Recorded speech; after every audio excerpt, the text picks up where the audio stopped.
Hi guys, welcome back to my channel Rejoice Chinwendu Special TV. I appreciate all of you sharing my videos. All my top fans, I appreciate you all. I'm seeing you people guys. I appreciate. Ekene m na-agara ndị na-esonyere anyị na-atụsara anyị ihe onyonyo anyị na-eme. Ana m ahụ unu ncha. Aka m dịkwa n'elu. Ya mara unu mma o, ya mara anyị niile mma. Ngwa ka anyị bido. Still on Igbo Proverbs. Akwanụ na ilu Igbo ka anyị ka nọ. Ịma na asị na ọ bụghị ka aka inu si ada na ntị ka o si atọ n'ọnụ. Ayinu ndị Igbo. Ọ bụghị ka aka inu si ada na ntị ka o si atọ n'ọnụ. The sound of bit of bitter kola doesn't correspond with the taste. Yes, the sound of bit of bitter kola doesn't correspond with the taste.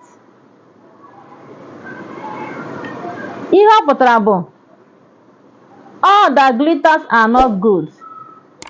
The meaning is that all that glitters are not good. Ọ bụghị ihe ọbụla na-acha bara isi ihe nke a magbuo onwe ya o.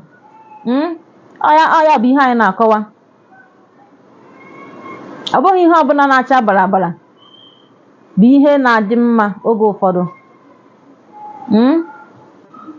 Maka anyị gaa n'ihu. Nwata kwọchaa aka, o soro ọgaranya rie ihe.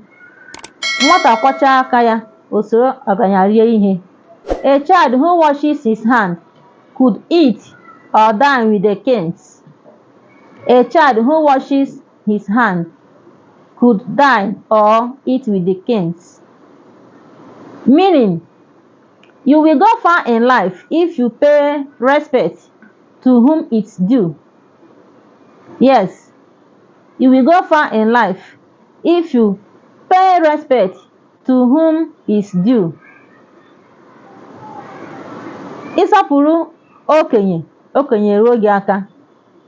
Orukwa mgbe ị ga-abụkwa okenye, fụkwa ndị ga-eme gịnị? M ga-enyekwa gị nsọpụrụ. Ọ ya ka anyị na-ekwuru. Ngwa ka anyị gaa n'ihu. Ama m na ọ na ha abanye obere.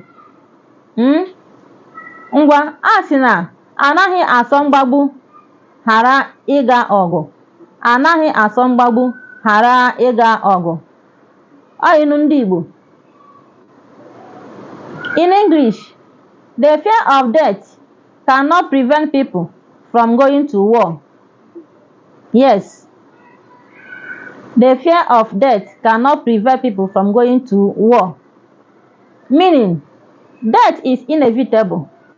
Live and enjoy your life regardless.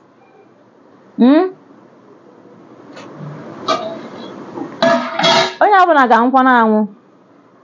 Ọ ya bụ na asị na anaghị asọ mgbagbu ghara ọgụ. Ihe a niile bụkwa ilu ndị Igbo. So ị mara nke ọbụla ị ga-emenwu, aka gị ruru ị ga-emenwu, gị eme ya. Apụzie nke fọrọ. Nke ahụ fọrọ Chukwu. Ngwanụ ka ọ dịnụ, ka emesienụ. Tụsara anyị ihe ozizi a ka ọ dịnụ ndị nke m. Ndewonụ. Ndewo.